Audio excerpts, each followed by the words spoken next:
Good evening or afternoon, everyone, if assuming you are joining from the UK. Thank you for joining us for the Patient Safety Open event, online open event.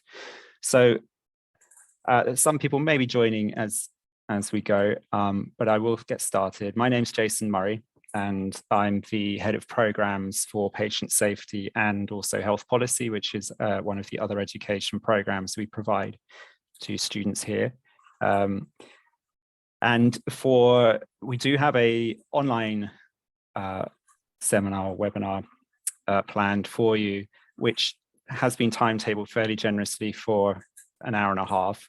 In terms of content, we'll be using around about half an hour to 45 minutes of presented content for you. So you can expect to hear from the program director who we have on the call, who's Brendan Delaney. As also on the call with me is Ayana, who is the patient safety administrator, and also one of the module leaders, Ruth Black, who is the chair of the dissertation module, is on the call as well. So the slightly revised schedule, we will have an overview from Brendan Delaney shortly. Rather than do a dissertation focused piece, Brendan, actually, sorry, just to mention that we will go straight from your overview to the current student perspective. So we have a current year 2 student from the program who'll be joining us midway through the call at around 25 past 5, called Charlotte Parsley, and she will talk to you about her particular perspective joining the program and some of the things that she'd like to highlight to you as having gone through the application process and a current student at the moment. And then really the majority of the time remaining will be for questions. As this is on Zoom, do feel free to raise your hand to ask questions at the end, or should you wish to pop a question in the chat as we go, as you think of it, we can then draw to that question as well. It's really to be as interactive as possible. And then should you have follow-up questions or is anything that we cannot answer, we'll provide you with the email address for the team to get back to you. So hopefully we can get most of the questions answered, and hopefully we'll cover all of the things that you would like to hear, and we'll be able to tell you a bit about the program. So I will pass over to Brendan, and we'll get stuck into the overview. Thank you. Lovely, thanks very much. Good. So, Brendan Delaney, I'm a GP, 1 day a week, and chairing medical informatics and decision making at IGHI. The rest of the time, and I'm course director for the MSc in patient safety. Imperial College London, I think, goes without saying. It's well known. It's high up in the global rankings, 3rd in the world. Sorry, 3rd in Europe, in the Times Higher Education, 10th in the world, high up in the QS World University rankings and in the UK rankings. And it's also top in a number of subjects in the recent ref. So why would you want to come and study at IGHI and study patient safety? In the words here of the director of the IGHI, Lord Darcy, we're looking to help bring transformation in healthcare. And I think that's the main reason why students come to study our course, to acquire the skills, the practice and the understanding to be transformative in what they're trying to do within their profession. And we aim to give students a very good experience and contact with world-class experts in doing that. So you will be working with your own practice and considering it and seeing it in a different light. Thinking about the things that you do and thinking of ways that you can look at that through fresh analytical skills. We will be supporting students at each stage with our world-leading academics and support staff. And we'll help you develop your independence to work, to achieve new things, to understand what you're doing in a different light, to analyze data or to think qualitatively, or just to reflect on what you're doing. And hopefully that will be useful to you as a practitioner and useful to the organizations that you work in. You'll be able to demonstrate a critical knowledge and understanding of the context and practices that influence patient safety. And we're thinking very much here of safety too in this course. It's about being proactive, about understanding how to analyze a system in all its different aspects and to identify proactively and in advance areas of weakness and strengthen those systems that you're working with. You'll be able to search and critically appraise relevant literature, to develop your own studies and use a variety of different qualitative and quantitative methods to approach that. And also to collect data relevant to your study and analyze and synthesize those. There'll be a bit of discussion shortly when Ruth Black, who leads the dissertation module, particularly, we'll talk about that. So the course is structured around a 2-year program where the first part leads to a patient safety certificate, the second one a diploma, and then after the dissertation module an MSc. So it's 4 + 4, and then the research project for the dissertation. There is currently opportunity to postpone the research project dissertation part if people wish to into a 3rd year. At the moment it's on request, but we're planning on moving to be able to do that if people wish to, because it's a little challenge the 2nd year, but most students manage it. But sometimes if people have a lot of home commitments or intense work commitments, it helps to push it a little bit later. We can talk about that. The program format, there's an introductory day in person at Imperial where we get to meet everybody. It's not mandatory, it's optional. But it's nice to be able to network, to meet the course team, to speak to the module leads, meet myself, and meet your fellow students. And then modules 1 to 8 run over 2 years, 8 weeks per module, clustered into terms. You'll see the diagram in a minute.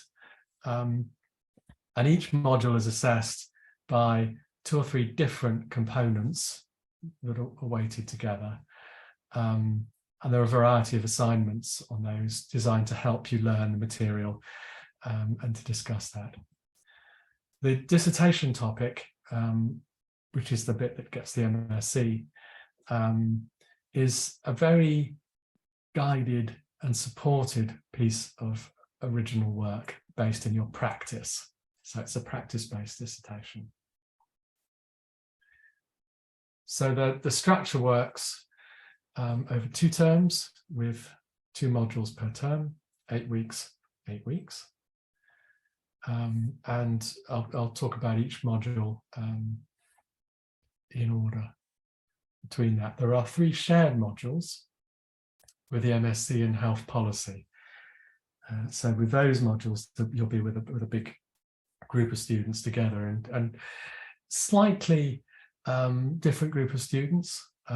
But we encourage the mixing of the 2 courses because they bring quite an interesting perspective on those. So that's improvement in practice on module 2, innovation module 5, and leadership module 8. You can see the overlaps there with policy, I'm sure.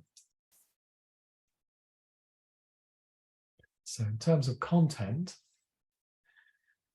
so improvement in practice is about the nuts and bolts of improvement science. It's a good starting module.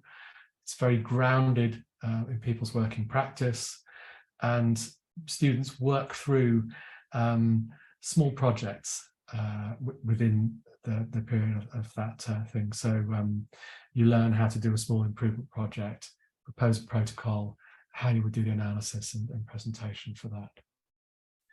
Health systems and policy is broader discussion of the building blocks of the health system, including financing and human resources, information, and governance. So it's a broad overview of the context in which people work in health systems. Social impact, the third module, thinks about the academic theories and understanding of how we work with patients in co-production of patient safety. Safer systems is the module which I lead, and that takes a systems approach to understanding, structuring, modeling, proposing change, and evaluating change in the systems by which we do things. And it's a very broad approach. It's not health systems as such, but systems such as treatment pathways, operations of a hospital clinic or a primary care centre, that kind of thing. Innovation considers theories of innovation in healthcare, particularly with examples of safety and quality, using a number of models and examples from industry and universities and third sectors.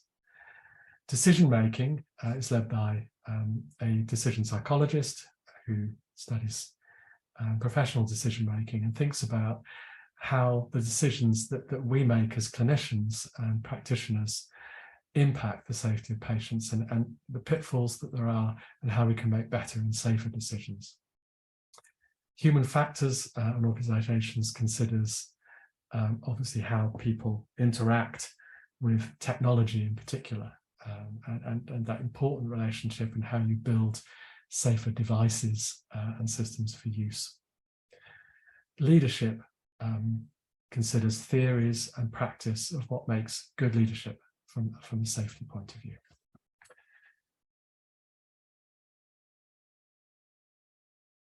Now, this is the tricky bit. There is a recommendation for a part-time master's that this is 20 to 22 hours per week of study at this level. And about a quarter of that is made up with the time involved in engaging with the online content. We don't expect you to be working through the computer screen and things for that number of hours per week. But there are office hours for an hour. There are live sessions which are recorded for an hour. Usually, certainly 6 weeks out of the 8 weeks of the module at a fixed time. But also a really important time for reflection, thinking, understanding, and assessment. It's really, really important that you identify adequate time to do that, and have a clear expectation of the time involved at starting the course. If you don't, people will struggle. So yeah, my recommendation is think about commitments before joining the course. In an ideal world, you would have support from your employer who would perhaps allow some time, or you would be in the enviable position of having plenty of personal time without too many family commitments to work at weekends and evenings. If you have a lot of family commitments or caring commitments and you're working full-time and you're doing out of hours without those things in place, it will be challenging. It's not impossible, but challenging. So there's a course at this level demands input. Imperial has an online learning environment through Blackboard, which takes you through the course, and it consists of readings to do, work to do using things like Padlet, online asynchronous discussion, some small amounts of lectures and things to watch. We keep the elements of things which people are being talked about to just brief things that point out specific things that can't be done necessarily just by reading. And then the live sessions, which are designed to help and explain and interact with the material. And they are very interactive, isn't it? You're not being lectured at for an hour and something you could have otherwise watched. And there is a teaching team for each module, which consists of a module lead, deputy module lead, and teaching fellows. And there's also a pastoral support within the thing. So we mentioned the introductory day. Each module runs weekly office hours where your students can book in to talk to the module lead or deputy lead to answer any queries that can't be dealt with on the live sessions. And Ruth will talk, I'm sure, briefly about the MSc module in a minute. Assessments. Each module has a reflective improvement journal running through it, which is a percentage of the marks. And it's your reflection on how the components of the module, the things you're being taught, are impacting the work that you do. It's to emphasize that reflective component. We use a mixture of presentations and written essays within the different modules. Some are part presentation, part written work, some are just written work, and some are just presentations, but it's tailored to best meet assessment of the learning objectives of the module. Okay. So for our entry requirements, it's a 2-1 UK honours degree or equivalent in a healthcare related subject, very broadly, or 3 years relevant work experience in a policy or patient safety environment, and if required, an English language proficiency. Ayana can help with any queries over any specific details around that. I'll pop that up. Ruth, do you want to spend a minute or two just talking about how you bring students through on the dissertation? I think that would be helpful at this point. You're muted. It's not working. Can you That's hear me? better. Yes. Yeah, there we go. Oh, hang on, let me turn up my volume. So I'm Ruth Claire Black, and I am the MSc Dissertations Chair. I chair the faculty committee that will work with the full year dissertation curriculum. So dissertations run throughout your entire second year. So during year 1, you do your course modules only. During year 2, you continue with your course module work. And then overlaying on top of that throughout the entire year is the dissertation curriculum, which is fully online.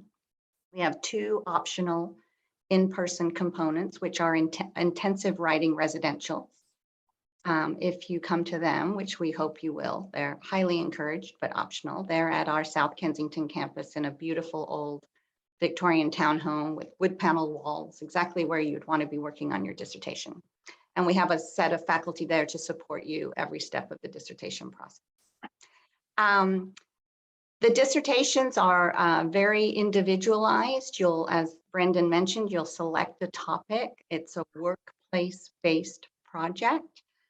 Basically, you want to define a big, thorny, hairy, audacious problem inside your organization. And then throughout this 1-year process, we will explore all of the elements of that problem and then come to a set of recommendations and guidance to move your organization past this problem.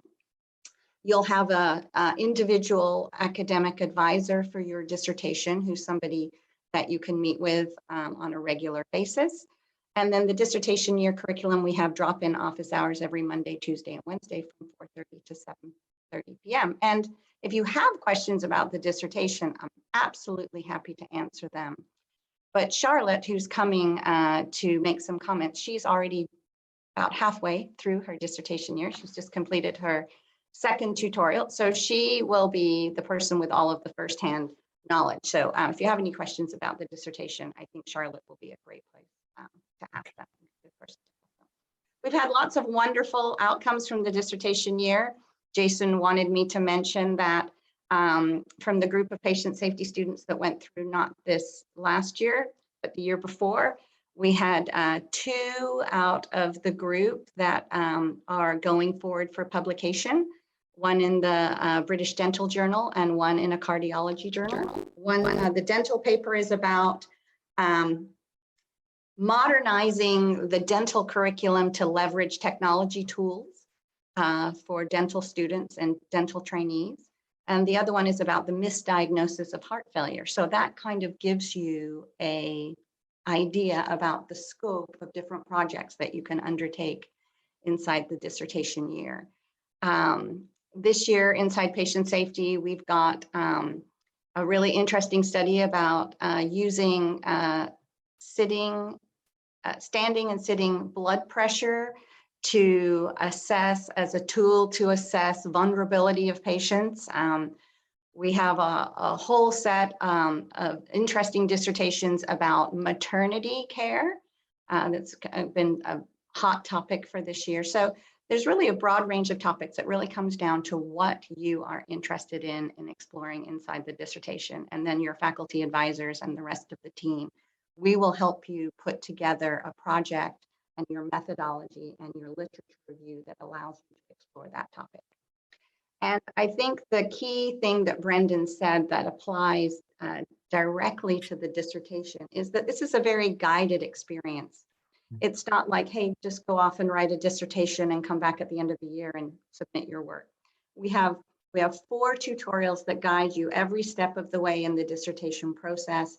And there's a template that you follow that really helps you to organize your study. And it also helps your class colleagues engage with you in some really fun and exciting peer learning that we will do throughout the year, because the dissertations all have kind of the same shape, even if they're different topics. And so that enables you to do lots of peer learning, group study, and to really engage with your classmates. And then one other comment, and then I'll turn it back over to Brendan and Jason, is that Brendan mentioned that in your first year, you have shared modules with health policy. But in the dissertation year curriculum, you will have shared, you share all of the students across all of the MSCs across the IGHI, which is digital health leadership, patient safety, and health policy, are all in the dissertation curriculum together. So you'll get to expand your network and meet the students from digital health leadership. And there's a lot of overlap between the topics that health policy students, patient safety students, and digital health leadership students explore. So when you come to the intensive writing residential, you'll get to meet everybody in person, and it's really a supportive and sort of a celebratory place to come together and work on your dissertation. So those are kind of some introductory comments. I'm happy to talk in any more detail about the topic of the dissertation or the dissertation curriculum, but also encourage you to ask Charlotte about it, because I think she will have firsthand knowledge of how it's going. Okay. Thank you very much, Ruth. Jason, back to you. Fantastic. Thank you, Ruth and Brendan. So as we are expecting to hear from a student, I'm just waiting to hear from Charlotte that she's joined the call. So I think it's probably an opportunity to pause there, and I know anything relating to the program, structure, or any questions about the content on the slides. If anyone has any questions, we could pause and take those now, and then hopefully Charlotte will have joined and we can move on to that next part.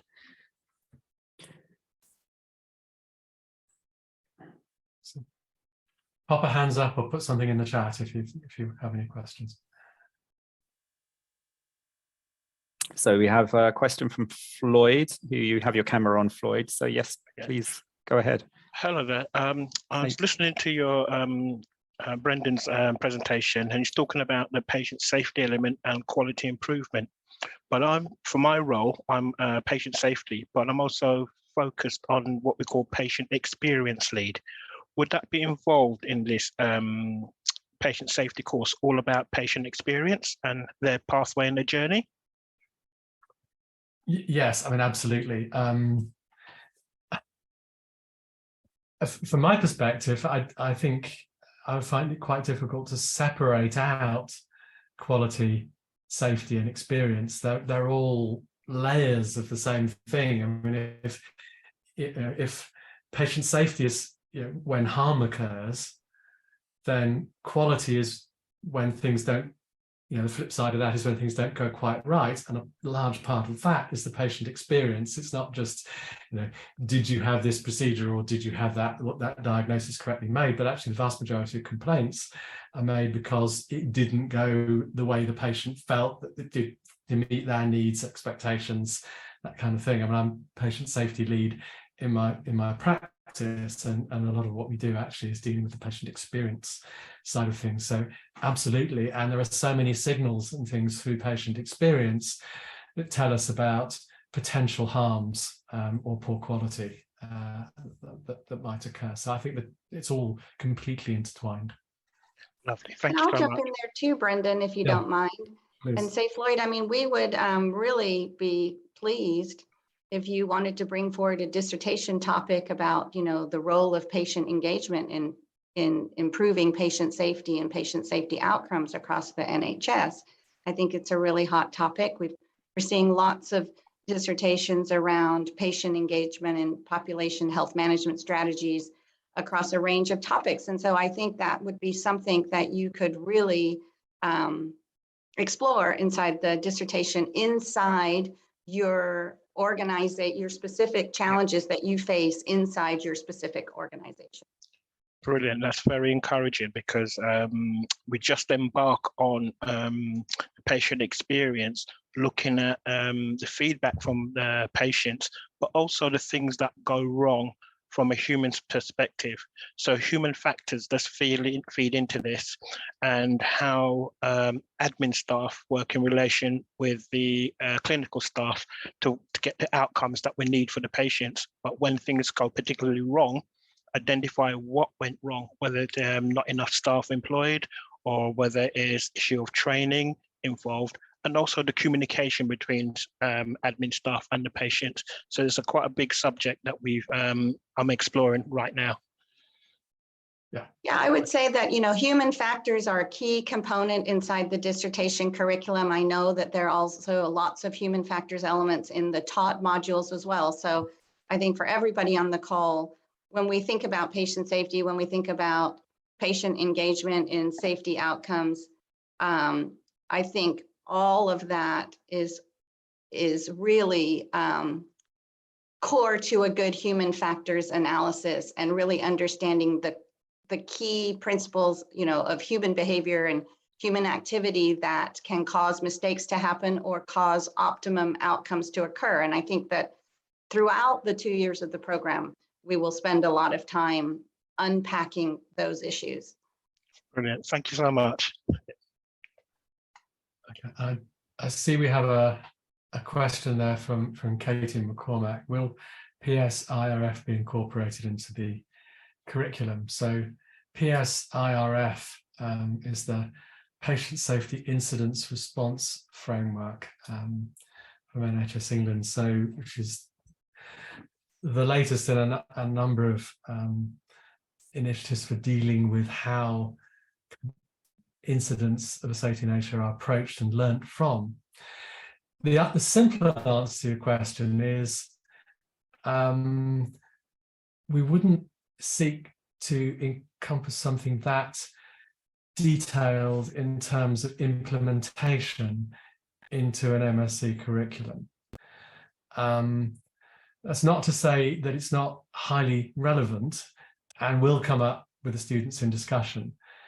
So I think that the way to think about an MSc is that it gives you a set of skills, a theoretical background, a confidence in applying, thinking and reflecting about your work and how those work, that will greatly outlast the benefit to an individual who goes to the MSc than perhaps even NHS England will. As an organisation, I've been in the NHS for 35 years. I have seen so many different reorganisational structures and things happen, and so many different initiatives and frameworks and responses.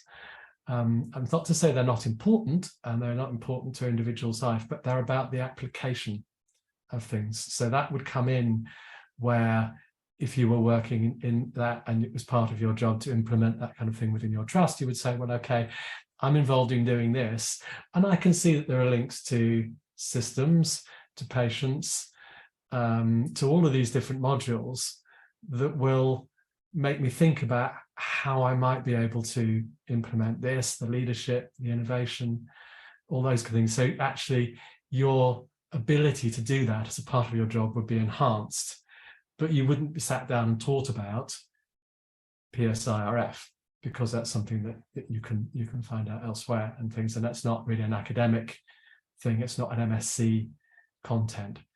I would jump in and say, Katie, if you wanted to evaluate, the teaching or the learning or the improvement that happens, you wanted to evaluate the PSIRF framework inside your dissertation, that would be a great topic, right? We could certainly build a dissertation topic around evaluating, improving, innovating the patient safety incident response framework, exploring the gap between, how it's currently working in a more optimized utilization. Those are appropriate dissertation topics. And so that's a good example of something that might be too specific to be covered in significant detail inside the modules, but something that you can decide to explore in a lot more detail inside the dissertation.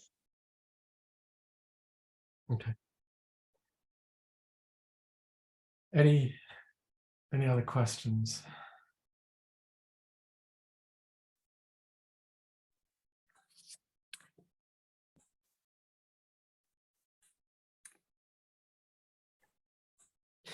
So unfortunately, we don't seem to have Charlotte on the call at this stage. The reality of our times is, yes, the students do work full-time. Possibly there has been a reason, but we're just trying to contact Charlotte.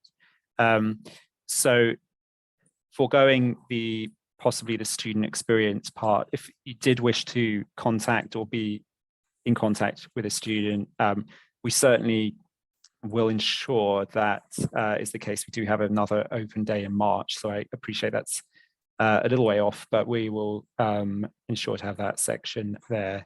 And we also may be trialing some communication through the app called UniBuddy, which does allow students to be in contact or become sort of ambassadors for the program. And once we get that hopefully sorted out for this coming intake, you'll be actually able to send messages which are replied to direct by students. So you can get firsthand a little bit of information from the student perspective. So of course, should Charlotte be able to join, I will jump in on that. But unfortunately, we don't have the student here at this stage.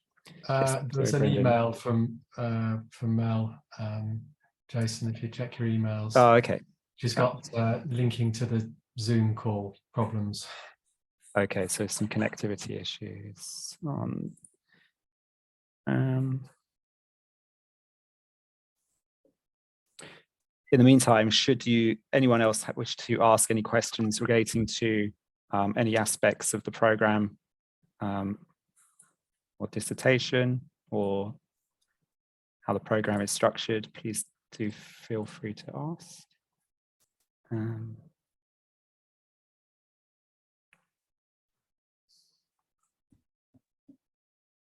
Hi there. Can I ask one more question? Floyd Pennycook here. In terms of starting this program, when do you visualize this will be starting, this course for this year? Well, the dates I think are already available. I don't know the exact date. Maybe Ayana can chip in on that, but it's first module starts early October, if I remember rightly. Yes, I think. Yeah. Sorry. Yes, we do, that's correct. I think we have got some tentative schedules we're working out, Floyd. The aim, I believe, was to have the teaching begin in October, as Brenda mentions. We do have an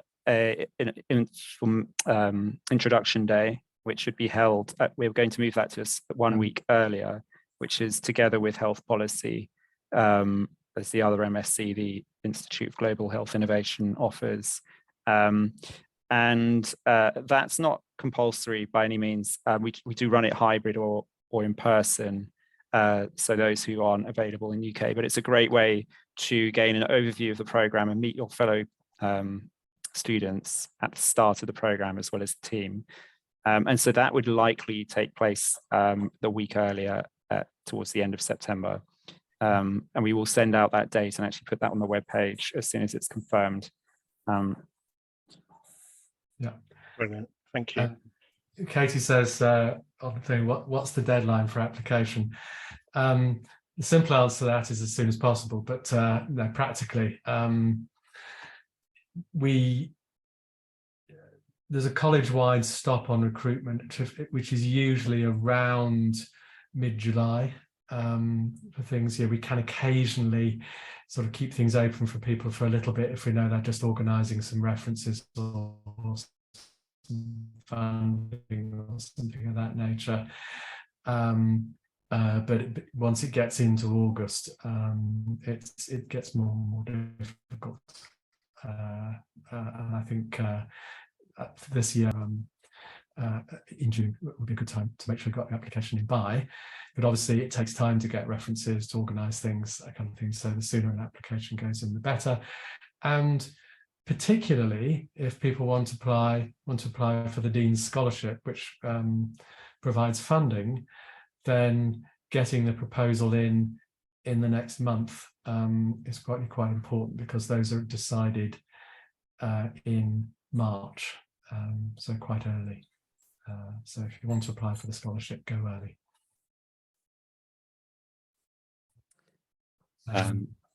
There's a question in the chat, which is around the tuition fees and how that is split. So whether it's paid in full before the program starts or if it's staggered, and do you have to pass the TOEFL to be eligible?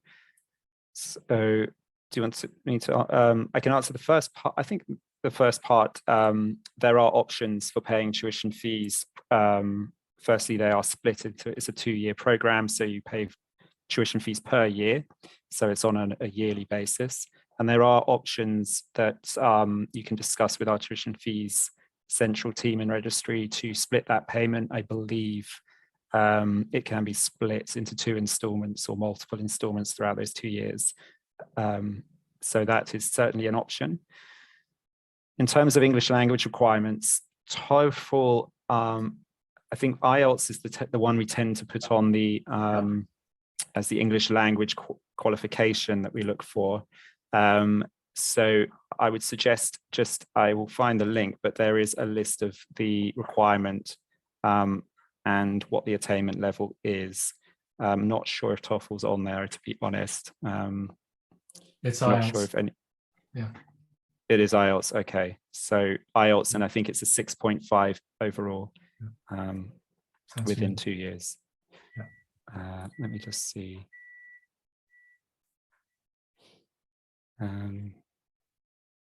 Bear with me.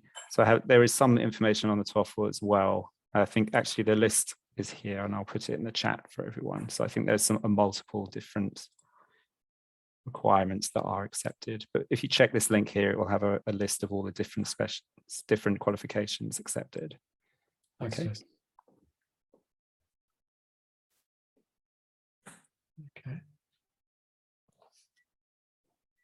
Okay. Can you do the course as a certified and then add on modules to complete full masters eventually? Also, what are the fees as can't see on the website or course info? Finally, do I get home student scholarship or funding? Okay, so there's a variety of bits and pieces in there. So what you do is you apply to do the masters, and if you don't want to do all of it all at once, you can take an interruption of studies. So if you know, all sorts of things happens with students, and some people actually don't want to do the whole thing in the thing. So you apply to the masters, you get approved, accepted on to do the masters. After the first year, you can either exit with a certificate, or you can take an interruption of studies. You can come back and then do the second year, take an interruption, and then do the master's bit. It's quite flexible, but there needs to be a little bit of justification around each of those. But we really do support students who want to do things in bits and pieces as they can manage. We don't allow people to assemble modules bit by bit as sort of like building credits over a period of time. It doesn't quite work that way. But that said, generally you can get the flexibility that you need around it, which is fairly similar. So fees, Jason's put up the bit there. And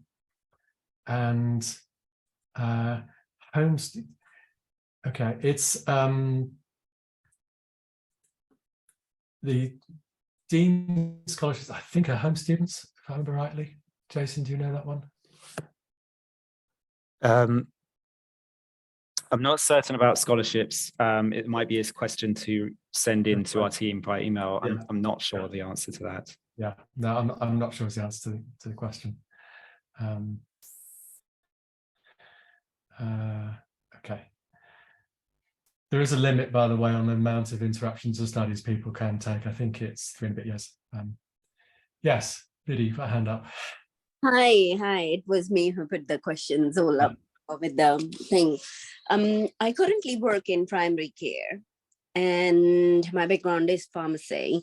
So that's why I wanted interest in patient safety, and some of the dissertation thing that your colleague has explained, like standing BP and all those things. There are quite a few things that I'm working on currently as a quality improvement project for the primary care. So, but the only thing is when explained regarding the time commitment for this course. So that's why I was asking, like, you know, certain modules may need certain more hours or less hours, or is there, like, you know, if there is a 1-year course, do you do them if you have got certain qualities or you have done the project in past? Can you incorporate in the course and you can finish it off certain modules early, certain modules less, or there is a timeline, like, you know, a fixed curriculum? Well, I think we go out of our way to not exactly standardize, but make fairly regular the amount of time and the effort and the commitment involved with each module and across weeks in modules, because you don't want to suddenly find you've got an enormous amount of stuff to do in a particular week. So a lot of thought goes into how the 8 weeks of each module are organized and how they're balanced for kind of activities. So you will, by nature, find some things easier than others because of your experience educationally and practice and all that kind of thing. And that individual variation will list, but we would aim that each study week during term time would have a similar amount of content as judged by the module leads. So, you know, around 5 hours or so ish of stuff to look at and read material, and then finding some time to reflect on that. Now that may be, you know, however you best like to reflect on a piece of work. It may be on a commute, it may be whilst walking the dog. You know, so, Yeah. you know, we all differ, but you know, finding the time around that, the headspace, is important. And you know, I do like to be fairly clear with people that if you can't identify where you've got some headspace and where you would find the time across the week to engage with the course material, then it's being unrealistic to be able to do that. But I think most people do find the time. Yeah. So you can, where there's an assessment due, you can just make sure, well, I better not book a weekend away that week. So, yeah. No, thank you for that. Is there any fixed hours or something for the certain modules that you have to be, like, you know, webinars are there or online teaching that you have to attend and all those things? In your 20 to 22 hours per week session. That will be included in the on the engagement part, the sort of the quarter of that, the roughly 5 hours or so. That would be included. And each week, when the module is running, there is an office hours, which is just like an open door. So that, you know, that's some place for you to engage. It's more an issue for the tutors to be available at that time. And there is 6 of the 8 weeks, 5 or 6 of the 8 weeks, there is a live session. Now, not everybody makes the live sessions live, although we try and encourage people to do that. And it's, for my own module, they're 5 to 6 p.m. on a Tuesday. So it's but they would be recorded, yeah? Sorry, interrupt. and they are recorded, yes. Watching a recording isn't quite the same as engaging with your fellow students and discussing a topic, but if you have to miss it for some reason, it's better than not being there. So we do encourage people to try and juggle the diary to get a synchronous attendance with those. But that, that's one thing you have to think about with your diary commitments and things. Perfect. Thank you so much for answering loads of questions. That's okay. No, it's quite happy to add. So there's a couple of questions on the chat as well relating to what you've raised there around the sort of structure. And it's just to say that, so I think the aim here is to sort of understand how flexible the program is around your own time commitments. And we fully appreciate that all students are working full time, or they do have in a part-time MSc a conflict in terms of how much time they allocate, at which point do they need to study this program versus balancing their own work needs. And I think the key thing to note is we do publish all of the terms. Yes, this is a good slide, Brendan, thank you. The term dates are all published in advance, and we actually have fixed points throughout the program. So when Brendan mentions in his module there's a live session on Tuesdays, it will be Tuesdays for every module throughout the program, and the modules will be run within a fixed time scale. So you won't, for example, be able to dip into module 1 throughout the year whenever you wish. It's there for you to reference and self-study. However, there is a week 1 to week 8 time scale that's followed, and there will be assessment at certain dates through that. So you will need to study within those 8 weeks, and you will have assessment deadlines at regular points throughout the year. So you will be able to plan around those, and that will be available. And in terms of terms, at the moment we run the 8-week module, or sorry, for next year, the modules will be 8 weeks with a week gap in between. And then there are breaks around Easter, summer and Christmas as well.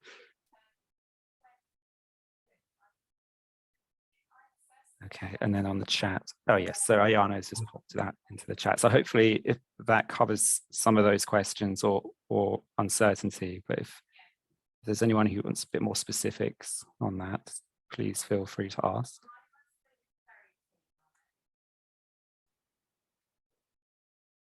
Okay. As Jason pointed out, we for the coming year, it starts in the autumn, we're putting a week in between the modules in the middle of like a half-term week.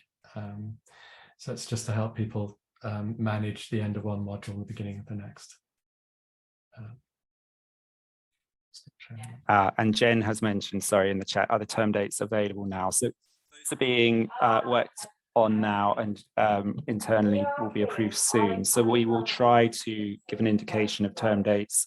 In general, we don't release them at this stage, but we can share those as they do become available as an idea. But in general, we have certain college closure dates, for instance, at Imperial over Christmas and Easter, and certainly through summer from June until October, there is no teaching at all. The dissertation year, Ruth, correct me if I'm wrong, would begin in October or September, I believe. So do you have summers off? Do you have term dates, for example, which are sort of match to the college closure dates? Yes, you do. So in the summer, before you start the dissertation, there isn't any graded dissertation work. There's something called a primer, which is the dissertation introduction. So it's not assessed work, it's just information getting you ready. It's kind of the onboarding module to get you ready to start the curriculum in October, but there's no graded work. But for final submission of your final dissertation, that date at the end of your second year is in August. So you do have that summer, which you will want and need, after the conclusion of the teaching modules to finish up your dissertation, where you can just focus on putting it all together, not having to worry on incremental assignments from the modules. It's early August though. Yeah. And then the Deadline for question. application, Oh, yeah, yes. Yes, so end of June, early July. We don't have a specific deadline yet from the admissions team, but that's usually where it is. So that should be, and as I said, it's by beginning of March for the Dean's Prize. Okay. Any last questions?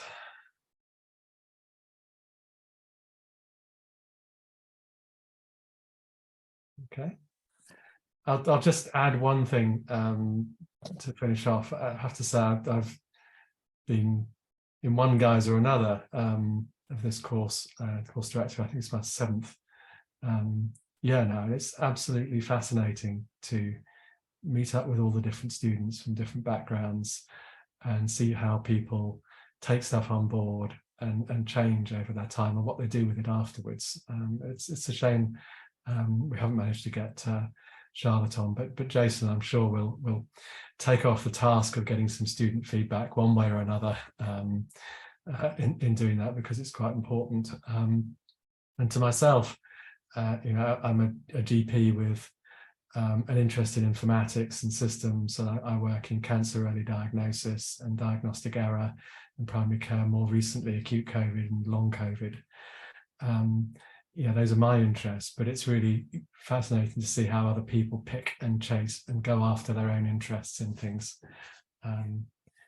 Vidhi, you've got a final question hand up. Was that a legacy hand? I think it popped up. No, there you are again.